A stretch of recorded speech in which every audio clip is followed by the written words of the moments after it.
O Anime Recaps Tagalog, mapapawaw ka sa sarap. Nax, ang title ng ating anime ay laging nasa umpisa at nakalagay din sa itaas ng video. Like and follow na rin para palagi mo akong makita pag may bago. Ang ating mga bida ay pinangalanan nating Bakulaw at Butiki. Naisundan ni Bakulaw si Mira dahil dinakip ito ng ilang tao na sumakay sa bangka. Lumangoy siya ng walang tigil pero muli lang siyang napadpad sa tabing dagat. Kalaunan ay nagputol sila ng maraming kahoy at gumawa ng bolza. Pinasa sakay ni Bakulaw si Butiki sa bolza pero natakot ito kaya kumuha ang bida ng maraming caterpillar tulad ng ginawa noon ni Mira at pinakain sa dinosaur, saka sila nagpalaot. Kalaunan ay na-stuck sila sa gitna ng malawak na dagat kung saan naabutan sila ng gabi at nakakita ng kakaibang mga nilalang sa tubig. Paglipas ng mga araw ay naboboryong silang dalawa. Nakita ni Bakulaw na nagugutom at nagrereklamo si Butiki kaya sumisid siya sa tubig para maghanap ng pagkain. Naghanap siya pero wala siyang makita kundi puro tubig dagat. Kaya wala silang nagawa kundi magsigawan at mababad sa init ng araw. Nakahiga sila sa bolza nang biglang may gumalaw sa tubig kaya agad na sumisid si Bakulaw. Nakita niya ang isang malaking pawikan na lumalangoy. Agad niya itong sinakal ngunit nagpaikot-ikot ang pagong at nakabitiw siya dahil naubusan siya ng hangin. Umatake ang pawikan sa likod pero muli siyang nakahawak sa paa at unti-unting gumapang at pagtalo ng pagong ay kasamang nag-dive si Bakulaw. Muli niyang sinakal ang pagong at naisip na naghihintay si Butiki sa taas, kaya tinaas niya ang pagong at paglabas ng ulo sa tubig ay kinagat ito ni Butiki. Kaya nagpakabusog sila at kalaunan ay ginamit na panangga sa init ang shell ng pagong. Kalaunan pa ay napadpad sila sa mabagyo na dagat at marami flying fish na lumilipad na kanilang kinain. Pero may mga kasamang predators na dumating na lumilipad kaya nagtago si Bakulaw sa shell. Hinaharap ni Butiki ang isang lumilipad nang biglang lumabas ang isang megalodon at ginawang bubblegum ang ibon at nasira ang kanilang bolza. Nakita ni Bakulaw na inatake ng pating si Butiki pero nakaligtas ito ngunit nalulunod at kakainin na ng pating, pero nakailag ito. Dumiretso ang pating kay Bakulaw at kinain siya pero sa loob ay kinuha niya ang toothpick ng pating saka tinusok ang bunganga kaya siya nakalabas. Nahihirapan din sila sa agos ng alon dahil nakakahilo ito. Tapos muling umatake si Jaws pero sinaksak ito ni Bakulaw sa ilong. Umatake muli ang pating pero nakakuha ang bida ng kahoy at daig pa ang 300 ni Leonidas na tinayra ang mata ng pating, kaya ito umalis. Kalaunan ay dinala sila ng alon at nagising na lang si Butiki sa tabing dagat at hinanap niya si Bakulaw pero hindi niya makita. Naglakad-lakad si Butiki at nakakita siya ng mukhang taong may sibat pero moss lang pala. Napansin niyang may tumakbo sa paligid na agad niyang hinanap at nakakita naman siya ng isa pang kasing laki niyang dinosaur, pero red. Umatras ito pero nang habulin niya ay nawala, umakyat pala sa bato. Ipinakita na naroon din lang pala sa tabing dagat si Bakulaw na nakita ng 3 tao na mukhang may bahag at may dalang sibat. Kalaunan ay natakot ang isang rhino nang habulin siya ni Butiki. Pero kasabay din pala niya ang dinosaur na pangalanan nating Red Spit. Sabay nilang nahuli ang rhino na nagmukhang manika. Nag-agawan sila at nagpaubeya si Red Spit at aalis na sana pero binigyan din siya ni Butiki ng karne at kumain silang dalawa. Samantala ay nagising naman si Bakulaw sa isang lalagyan na nabalutan siya ng maraming tae. Nagwala ito lalo na nang makita ang mukha ng matandang naroon na nakakatakot. May dumating na lalaki pero sinipa lang niya ito sa mukha.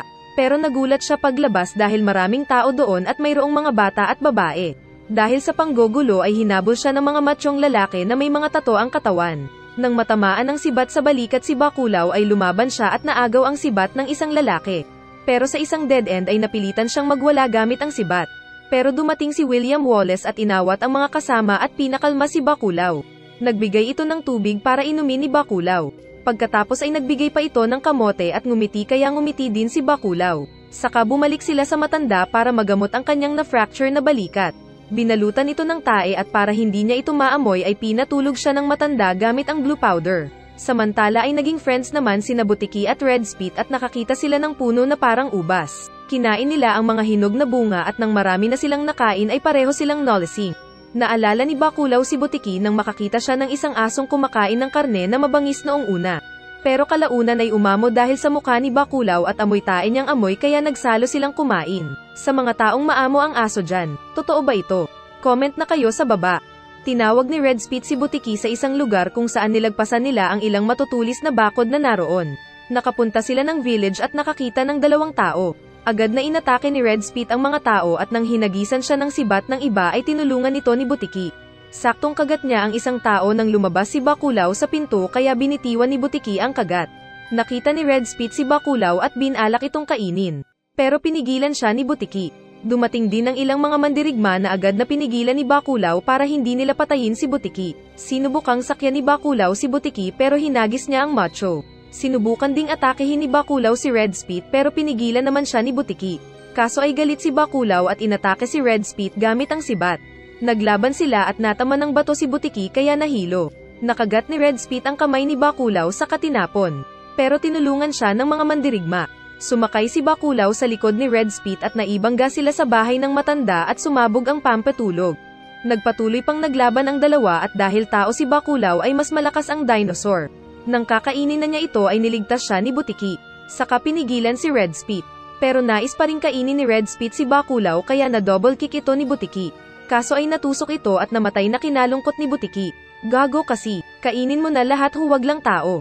Malungkot na sinundan ni Baculaw si Butiki na pinigilan ni Wallace, pero mas pinili nitong sundan ang kaibigan. Nababasa sa ulan ang dalawa at nakikita ni Baculaw na umiiyak si Butiki kaya pinunasan niya ang luha nito. Sa kakalaunan pa ay nagbati silang dalawa. Nagpunta sila ng isang kuweba at doon gumawa ng bonfire ang bida. Naramdaman niyang may hangin kaya pumasok siya sa mas loob ng kuweba at nakita ang history ng nangyari sa paligid sa pagitan ng tao, dinosaur at mga hayop. Kinabukasan ay tinawag niya si Butiki para gumising na pero tamad ito kaya lumabas siyang mag-isa. May nakita siyang mga deer at bigla niyang naalala ang nakasulat sa kuweba at mga taong naghunting nito. Nakakita din siya ng mga bison at kalaunan pa ay nakita niya ang bakas ng tirahan ng mga taong naroon. Saka nag-imagine siya sa isip kung ano ang ginagawa ng mga tao noon. May nakita din siyang kahoy na mukhang elepante pero mas nagustuhan niya ang sibat na gawa sa metal ang talem. Ginamit niya itong panghuli ng deer at iniuwi pero hindi pinansin ni Baculaw. Kinagabihan habang natutulog sila ay may narinig silang ungol sa labas kaya agad silang naghanda. May pumasok na oso sakay ang isang barbarian na may palakol. Nagpalakasan sila ng atungal na siyang dahilan para mayanig ang kuweba.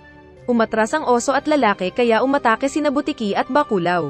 Pero may isa pa palang barbarian at oso doon kaya nasugatan ang likod ni Baculaw. Pero natakot ang dalawang oso sa mas malaking bunganga ni Butiki at napa-atras sila. Sinibat ni Baculaw ang isang mandirigma samantalang inatake ni Butiki ang isa pero nasugatan siya sa kalmat ng oso. Kaya kinagat niya ang ulo nito. Nakita ni Baculaw ang tatak ng shield ng lalaki at naalala si Mira. Galit silang lumapit kaya napatakbo ang kamukha ng tatay ni How to Train Your Dragon. Ginaya pa nito si Cardo na tumalon sa pagdapa. Pero napatakbo siya nang makita ang nakasakay sa dinosaur. Sinibat ni Baculaw ang lalaki na nagsisigaw sa sakit. Nagtanong si Baculaw kung nasaan si Mira, pero biglang nilabas ng lalaki ang espada nito at nasira ang sibat ni Baculaw. Pero kinagat lang ito ni Butiki. Nagustuhan ni Baculaw ang espada at nag-exhibition pa ito at kinuha din niya ang lalagyan ng espada at naging siya si Conan. Sinundan nila ang bakas ng oso hanggang mag-umaga at buong araw silang tumakbo. Kalaunan ay nakarating sila ng isa pang baryo kaya pinaiwan ni Baculaw si Butiki para hindi ito kumain ng tao. Naglibot siya sa paligid at nakita nito ang bahay na kinaroroonan ng mga bihag. Wala man lang bantay sa labas kaya madali lang siyang nakapasok at tinawag si Mira. Natatakot ang iba pero lumabas si Mira na agad siyang niyakap. Aalis sana sila pero sinabi ng babae na paano ang kasama niya kaya magkakasama silang lumabas. Ngunit sa labas ay narinig nila ang ungol ng mga oso at naglabasan nga ang maraming mandirigma na sakay ng maraming oso. Dahil sa takot ay napayuko ang mga kalbo kasama ni Mira. Pero hindi natakot si Baculaw. Nagalit ang lalaki nang makita ang espadang hawak ni Baculaw. Lalapit sana sila nang biglang nagpakita si Butiki. Muntik mapugutan si Baculaw pero niligtas siya ni Butiki. Sa kanila nilaban ng dalawa ang mga oso at mga mandirigmang naroon. Nagawa ni Baculaw na makapatay ng marami gamit ang espada samantalang kahit nasusugatan ng sibat ay patuloy pa rin si Butiki sa pag-murder. Dahil sa takot ay pinatakbo ni Mira ang mga kasama paalis. Isa namang oso ang dinaganan si Baculaw pero sinaksak niya ito at pinatay ang sakay. Pinag-isahan ng mga mandirigma at mga oso si Butiki pero mas malayong malakas siya sa mga ito. Umakyat ang isang barbarian sa tore at binatingting ang lahat ang naroon. Kaya naglabasan ang lahat. Nakita nila sina Baculaw at Butiki na inaatake ang mga tao. Nagalit ang boss nilang babae at pinapasok ang anak. Samantala ay may isang oso at mandirigma na inatake ang mga kalbo. Ngunit maliksing nakailag si Mira at nakita kung saan sila tatakbo. Tinuro niya ito sa mga tao sa kakumuha ng sibat. Napatid naman ng tali si Butiki saka inatake ng maraming mandirigma. Maging si Baculaw ay naipit na rin sa dami ng mga mandirigmang kalaban. Napapatigil siya dahil kalaban niya pati mga bata at babae. Pero para mabuhay ay nagwala ang bida at nagawang makalaban at mapigilan ang pumapana sa kanya.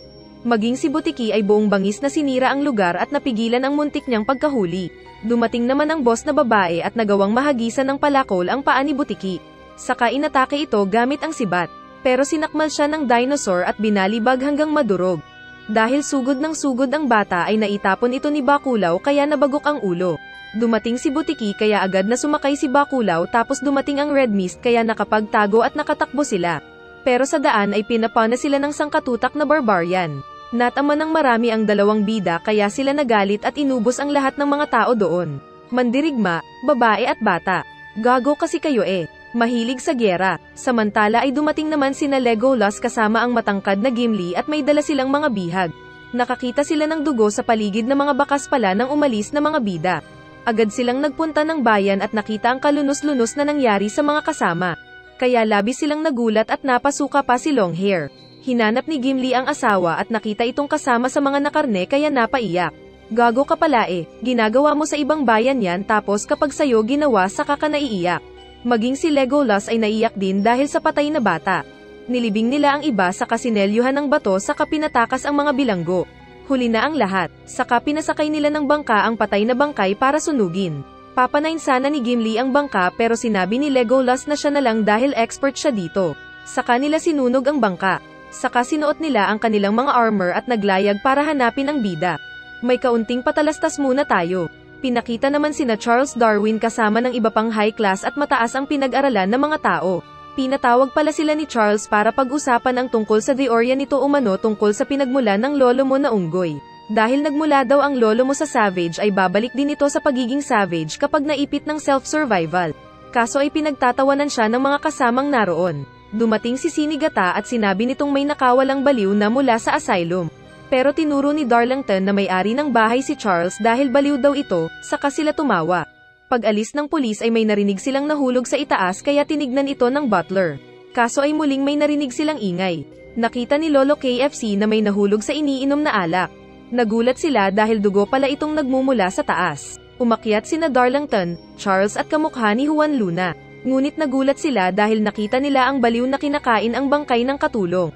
Kaya tumakbo silang natatakot. Pero hinabol sila ng baliw at inapakan si Darlington at kakagatin na sana ang leeg nito pero niligtas siya ni Charles. Pero sinuntok ito ni baliw. Tinakbo ni Bigote ang espada pero bago pa niya ito magamit ay knockout na siya. Saka kinagat ng baliw ang matanda na lasang KFC fried chicken din. Dahil sa takot ay nagtago ang tatlong lalaki sa isang kwarto at sinarhan ang pinto. Narinig nila ang pagsigaw ng kanilang cook na babae na tinikman din ni baliw. Saka biglang may nagpipilit magbukas ng pinto. Tapos bigla itong nasa labas ng bintana. Sinira nito ang bintana kaya agad na lumabas ang tatlo.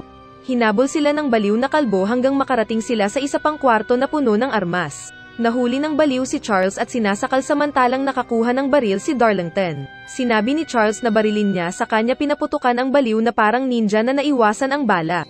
Nang mawala ang baliw ay nagdala ng maraming armas ang mga lalaki pang depensa. Saka sila lumabas para hunting in ang baliw. Kaso ay umatake ito mula sa itaas at saka nito hinuli ang extra saka pinatulog gamit ang kalbo. Ginamit niya itong pangsangga kaya di siya mabaril ng mga bida at nakatakas ang baliw.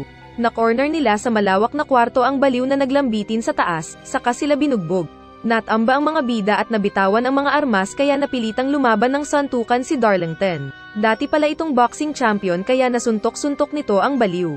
Pero dahil malakas ang baliw ay sinakal si Darlington na nagpatulong. Kaya inatake ni Charles ng espada ang baliw pero talo siya. Kinuha ni Darlington ang pana at pina na ang baliw na nahulog sa tubig. Pero wala ito nang lapitan nila. Saka lumabas ito mula sa mga halaman at sinuntok si Charles at tinapon si Darlington. Sa kanya sinikmuraan si Charles at binugbog at tinapon. Dahil walang makuhang armas ay napilitan si Darlington na gamitin ang kamao. Pero wala na itong talab sa halimaw na kalbo na nagdugulang ang ilong. Nilunod nito si Darlington saka tinapon.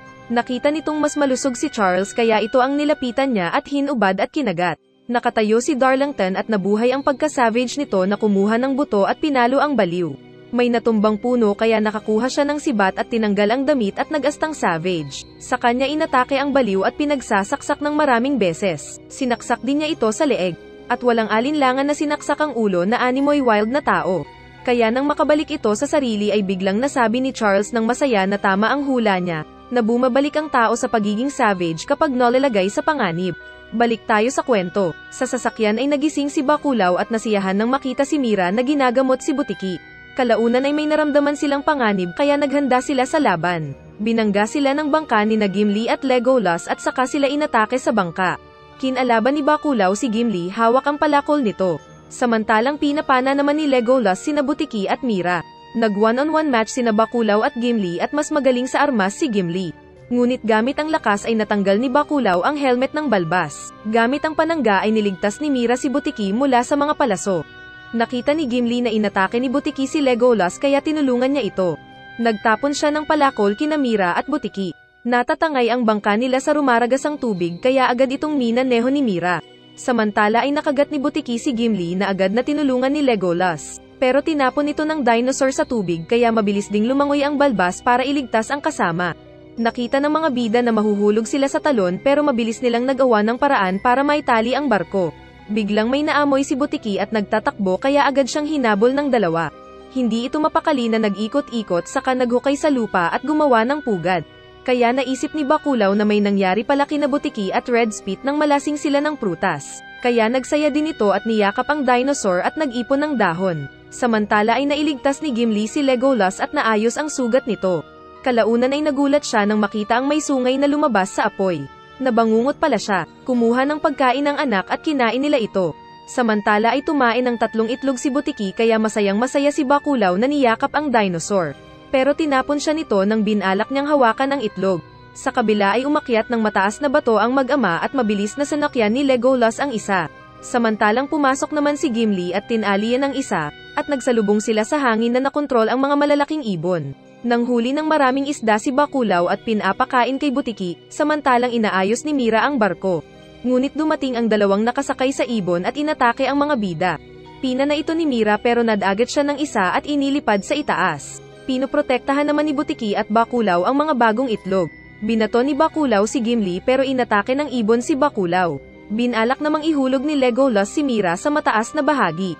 Ngunit nagawa ng kalbong babae na makahawak sa paa at bibig ng ibon at saka nakakapit kay Legolas. Pero sinuntok siya nito kaya sinakal ng babae ang ibon na bumaba ang lipad. Nakita ni Baculaw si Mira kaya sumakay din siya sa ibon ni Gimli at naghilahan sila ng lubid.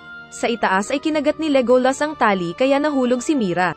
Pero sinalo siya ni Baculaw sa baba at nagawang masipa ang muka ni Balbas. Nagsuntukan sina Baculaw at Balbas pero kinagat ni Baculaw ang kamay ni Balbas saka tinapon sa baba.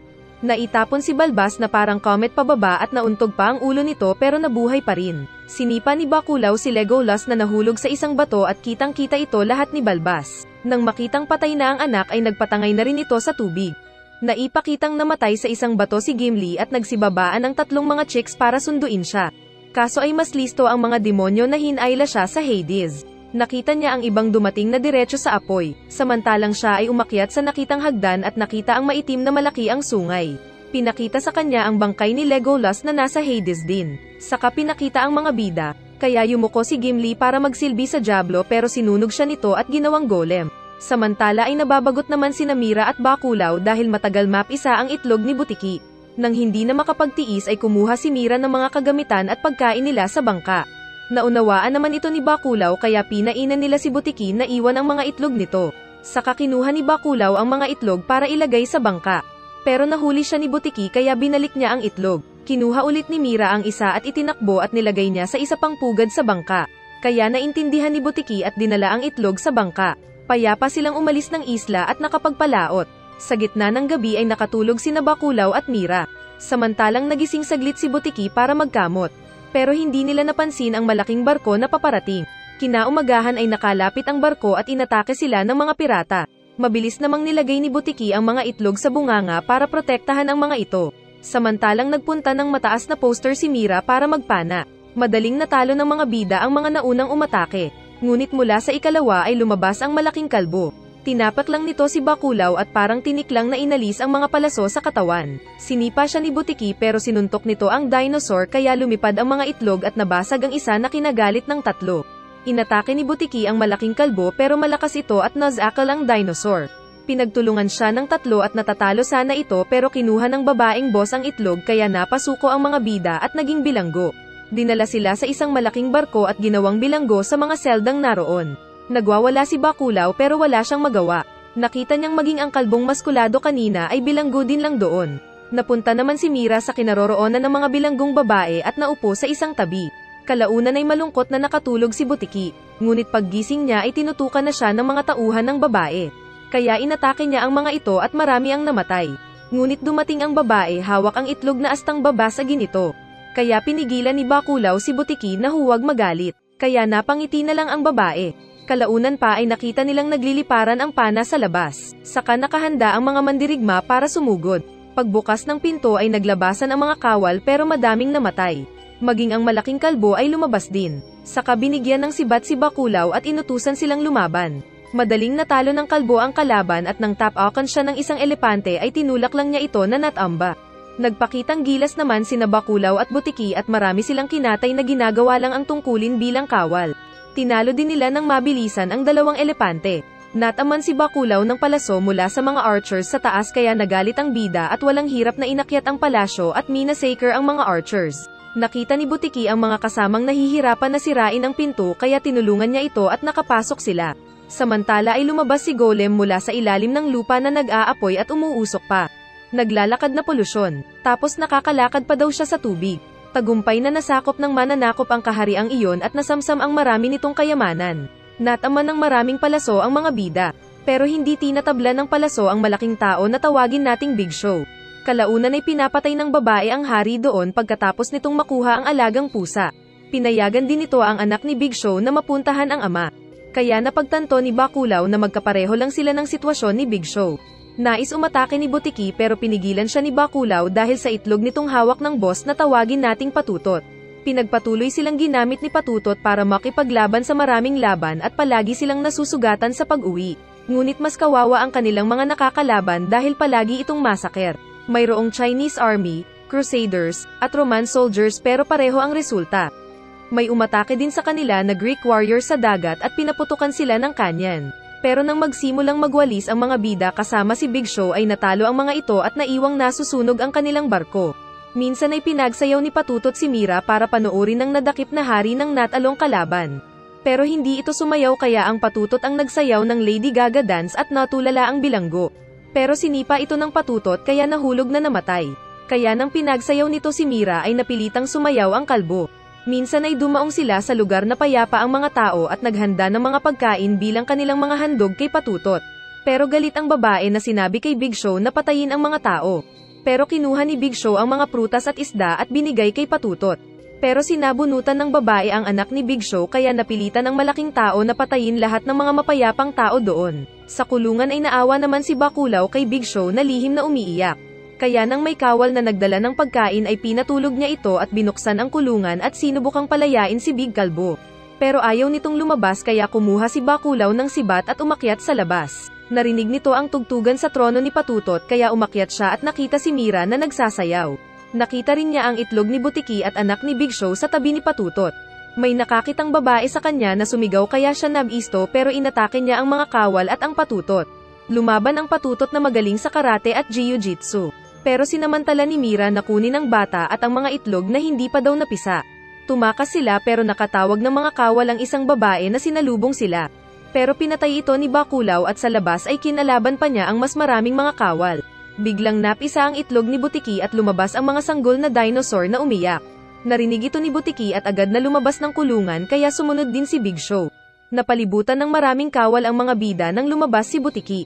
Ngunit sinuntok ni Patutot si Mira at naagaw ang mga batang dinosaur at ang anak ni Big Show. Dahil dito ay muling nahuli ang mga bida at naikade na kinabukasan. Papupugutan pala ito ng ulo ni Patutot gamit ang lakas ng higanti. Papatayin na sana ng kalbo si Butiki pero inalala muna nito ang nakaraan. Tahimik silang namumuhay sa isang lugar ng mga higanti at maging gagamba ay ayaw niyang pisatin. Pero dumating ang mga pirata at binulabog sila kaya napilitang mag-self-defense ni Big Show. Nakita siya ni Patutot at maliksing kinuha ang anak ni Big Show at tinutukan sa leeg. Dahil dito ay walang magawa si Big Show kundi sundin si Patutot at nagpapatuloy ito. Ngunit imbes na patayin ay pinalaya ni Big Show si Butiki at tinapon ang palakol kay Patutot kaya nakatakas ang mga baby dinosaurs. Nakalapit sila sa ina na mabilis silang prinotektahan. Mabilis namang binunot ni Baculaw ang bakal kung saan siya nakatali. Tatakbo sana ang anak ni Big Show pero nahuli siya ni Patutot at papatayin na sana pero tinapakan ni Big Show ang sahig kaya naitapon sila at nakuha niya ang anak. Saka nilagay sa ligtas na lugar ang anak. Samantala ay nagawang makapatay pa si Bakulaw gamit ang bakal at isa sa mga ito ang may hawak ng susi, na agad na kinuha ni Mira. Saka din niya pinalaya si Bakulaw kaya malaya nitong pinagpapatay ang mga kawal doon. Nakita ng mga batang dinosaur ang pag-atake ni Butiki sa mga tao kaya ginaya nila ito at kawawa ang tao. Sinubukang pan-A ni Patutot si Butiki pero nagkamali siya ng tama. Hindi ito lingid kay Bakulaw kaya nang muling papanain ni Patutot si Butiki ay sinira niya ang plano. Samantala ay pinakita si Big Show na tumatakbo dala ang anak at tatakas na sana sila pero biglang nagpahabol ang bata at nakita ni Big Show ang mga kasamang higanti na sila pala ang ginawang taga-sagwan ng malaking barko na iyon. Naglaban sina Bakulaw at Patutot pero mas magaling ang babae kaya napa-atras ang bida. Napana ang isang anak ni Butiki kaya nagalit ang ina at inararo ang mga archers doon. Naawa si Mira at dinala ang batang dinosaur na tinularan ni Bakulaw. Saka sila tumalon sa tubig para tumakas. Kaya agad ding sumunod na tumalon si Butiki. Nakaligtas ang mga bida at nakaangat sa tubig. Pero balak silang sagasaan ng sagwan ng barko ni Patutot. Pero hindi nila alam sa loob na pinakitaan pala ni Big Show ang mga kasama na tinires ang mga maliliit na tao na umaatake sa kanya. Nakita ito ng isang tagasagwan na higanti kaya inismak nito ang naglalatigo na sumabog ang ulo. Kaya maging ang iba ay tumigil sa pagsagwan. Dahil dito ay naligtas sina Bakulaw sa labas. Dahil sa nakita ay tinanggal ng mga higanti ang kadena at pinatay ang mga kawal. Pinuntahan ni Bakulaw ang papalapit na bangka ng mga sundalo at minasaker ang mga ito sa harap ng mga taga-sagwan at pinalaya sila. Kaya walang nagawa ang pangit na babae kundi magalit na lang. Naghanda sila para labanan ang mga parating na higanti at sinalubong nila ang mga ito. Pero naging ipis lang silang naapakan. Lumaban pa daw si Patutot at sinibat si Big Show ngunit na-immune na ito sa daming laban. Pinalo nito ang babae at kalaunan ay tinaas gamit ang malaking kamay. Saka tinapon ito sa bangka na kinaroroonan ng mga bida at tigok ang kalaban. Saka nagkatinginan sila kina Bakulaw bilang pamamaalam. Umalis ang mga bida gamit ang bangka samantalang naiwan naman sina Big Show sa bangka. Ngunit pinakita si Golem na naglalakad sa ibabaw ng tubig papalapit sa kanila. Pinakita ang pagkabata ni Bakulaw kung saan chief ng mga taong gubat ang kanyang ama. Inatake sila ng grupo ng maraming saber-tooth pero hindi takot ang kanyang ama na kinalaban ang mga ito. Nagawa niyang mapatay ang madami at nang maipit siya ay tinulungan siya ng anak. Nagpatuloy silang lumaban sa mga tigre gamit ang bato at palaso. Ngunit naputol ang kamay ng ama at kalaunan ay napatay ng 3 natira na tigre. Pero nagalit ang bida at gamit ang sibat ay pinatay ang 2. Saka pinitpit niya ng bato ang isa. Dahil dito ay siya ang ginawang kasunod na chief. Nagising siya ni Mira dahil nakarating na sila sa tirahan nito. Ngunit naiyak siya dahil walang tao doon. Saka pinakita silang naglalampungan kasama ng iba pa pero bigla silang inatake ng mga barbarian. Dinala siya sa barko at tinatakan ng ulo. Kaya naiiyak ang babae sa naalala. Makulit naman ang mga baby dinosaurs na sina D1 at D2 na nagpalangoy-langoy sa tubig. Pagsapit ng gabi ay natulog sila sa isang yungib kung saan ginaya ni Bakulaw si Mira sa pagsamba sa buwan. Kinaumagan ay nagising si Butiki dahil sa isang amoy. Iniwan nito ang mga babies kay Bakulaw at binantayan ito ng lalaki. Lumabas si Butiki at nakakita ng naliligong babae na agad niyang nilapitan. Kaya narinig ni Mira ang sigaw at pinuntahan ang babae at pinigilan si Butiki. Saka magkakasama silang nagpunta ng tirahan nila doon. Nakita sila ng mga tao at natakot dahil kay Butiki kaya nagsilabasan sila na may dalang sibat. Nakita ni Mira ang ama na siya rin palang chief doon at nagsaya ito nang makita ang anak. Kinagabihan ay nagsaya sila dahil sa pagbabalik ni Mira. Nanood si Bakulaw ng sayaw at napangiti ito. Kaso ay umalis siya at nakitabi kina Butiki para matulog. Kaya tinawag siya ni Mira sa isang kwarto para doon matulog pero dumating din si Butiki at mga anak nito. Hindi makatulog si Bakulaw kaya nagguhit siya sa pader ng kanyang kwento. Saka ito nakita ni Mira kinabukasan at nalungkot ang babae dahil alam nito ang nais ng bida. Nag-iisip siya sa isang sulok nang makita ng mga tao ang usok na nagmumula sa naglalakad na polusyon. Agad na sumakay si Bakulaw kay Butiki at nagpunta sila sa kinaroroonan ng golem. Nagulat sila dahil nag-aapoy ang kanilang kalaban. Naglabas ito ng armas at madaling pinatumba ang 2 bida. Nahahati ang lupa sa pag-atake nito kaya tumakas paakyat ang 2. Pero naging malaking ahas na umaapoy ang kalaban at sinundan sila. Naabutan sila nito sa ibabaw ng isang talampas at dahil nasukol ang 2 ay napilitan silang humarap sa golem. Binato ni Bakulaw ang golem pero balewala ito. Saka inapuyan nito si Butiki na nasunog. Nagalit si Bakulaw na umatake pero maging siya ay sinunog. Ngunit kahit nasusunog ay umatake pa rin ang bida at tinulak ang golem. Saka iniuntog-untog ito sa mga batong nahulugan nila. Pagbagsak sa lupa ay nasunog ang bida na kinatuwa ni golem. Kaso ay bigla siyang kinuha ng demonyo sa ilalim at balik siya sa impyerno. Dinala naman si Bakulaw kay Peking Dhalsim para magamot ito. Inakala nilang patay na si Bakulaw kaya umiiyak na lumabas sina Butiki at mga anak nito. Ngunit sinabi ni Bakulaw ang pangalan ni Mira at sinabi ang nais. Kaya bago mamatay ay hinabol pa ni Mira na magpaanak sa bida. Fast forward ay naipakita ang anak ni Mira at Bakulaw na nakasakay sa lumaki ng D1 at D2. At natapos ang series. Kung nagustuhan mo ang video ay like na yan agad para more anime recaps Tagalog to come. Panoorin mo rin ang iba pa naming mga videos dahil lahat yan ay maganda.